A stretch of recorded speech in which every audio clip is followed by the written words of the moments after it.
lain nanti cukup menyimak saja, saya bacakan biar agak cepat begitu. Bismillahirrahmanirrahim. Rekomendasi bersama advokat, tokoh, dan ulama nasional tentang tolak cawe-cawe Jokowi, tolak narasi politik identitas, kembalikan kekuasaan di tangan rakyat. Belum lama ini Presiden Jokowi menyatakan akan cawe-cawe dan tidak netral pada pemilihan presiden 2024. Padahal sebelumnya Jokowi menolak disebut ikut cawe-cawe soal pilpres. Pada saat yang sama, Presiden Jokowi juga selalu menyuarakan narasi penolakan terhadap politik identitas yang dapat dipahami sebagai penolakan terhadap politik berdasarkan Islam. Berkenaan dengan hal itu, kami, advokat, tokoh, dan ulama nasional menyampaikan rekomendasi sebagai berikut. Pertama, menolak tegas sikap politik Presiden Jokowi yang ikut cawe-cawe dalam Pilpres 2024. Semestinya Presiden Jokowi fokus menjalankan tugas dan fungsinya sebagai kepala negara sekaligus kepala pemerintahan. Tidak terjerumus masuk dalam kancah politik praktis dalam Pilpres 2024 yang dapat berujung chaos politik dan huru-hara di kalangan rakyat. Kedua, menolak narasi politik identitas yang substansinya adalah penolakan terhadap politik berdasarkan Islam, sekaligus menyayangkan maraknya politisasi Islam dalam Pilpres dan pemilu, di mana caleg dan capres hanya mengeksploitasi Islam untuk tujuan elektabilitas, padahal sikap politik dan cita politiknya bertentangan dengan Islam, bahkan memusuhi Islam. Ketiga, mendesak agar Presiden Jokowi mengembalikan kekuasaan di tangan rakyat dengan memberikan kemerdekaan kepada segenap rakyat untuk menentukan pilihan siapa pemimpinnya. Cawe-cawe dilakukan Jokowi hakikatnya adalah merampas hak atas kekuasaan dari rakyat untuk menentukan pemimpinnya.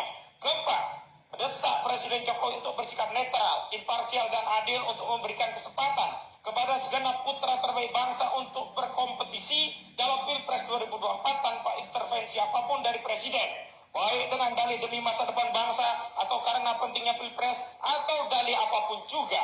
Cawe-cawe dalam Pilpres justru mengkonfirmasi ada kepentingan oligarki yang ingin diselamatkan Jokowi. Kelima, mengajak segenap elemen anak bangsa baik dari kalangan advokat, tokoh, ulama, aktivis, mahasiswa, gerakan buruh tani dan nelayan, serta segenap elemen rakyat lainnya untuk ikut serta aktif mengontrol jalannya pemerintahan dan sekaligus memastikan tidak ada unsur-unsur intervensi politik dalam bentuk apapun dalam kontestasi Pilpres 2024 dan agar tidak terjadi chaos politik dan huru-hara di kalangan rakyat.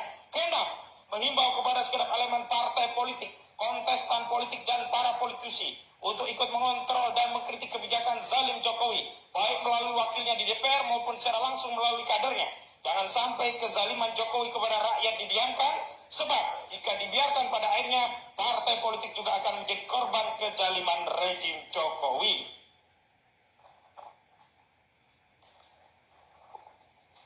Jakarta, 8 Juni 2023, advokat, tokoh, dan ulama nasional tertanda. 1. Profesor Dr. Muhammad Amin Rais MA. 2. Ahmad Khazinin SH. 3. Dr. Refli Harun SH MH LLM. 4. Habib Muhammad bin Hussein Alatas. 5. Dr. Haji Ihsanuddin Nursi BEC SH MSI. 6. Muhammad Ishak SE. 7. Kiai Haji Toha Yusuf Zakaria LC. 8. Kiai Haji Toha Khalili. 9. Mudrik Setiawan Malkan Sangidu, Solo. 10. Dr. Muhammad Taufik SHMH. 11. Mudrik Al-Hanan, Solo. 12. Profesor Dr. Suteki SHMH. 13. Profesor Insinyur Daniel Muhammad Rashid MPHILP HDM Erdina. 14. Profesor Insinyur Widi Agus Pratikto SMC. 15. Kiai Haji Misjab Ali SKLC. 16. Yusuf Pulungan. 17. Ismar Sarudin. 18. Ustadz Arif Alfian Tanjung. 19. Edi Mulyadi. 20. Dr. Abdullah Al-Qadiri, dan hingga nomor yang ke-33, yakni ada 33 Haji Zainal Mustafa SPD SHMH,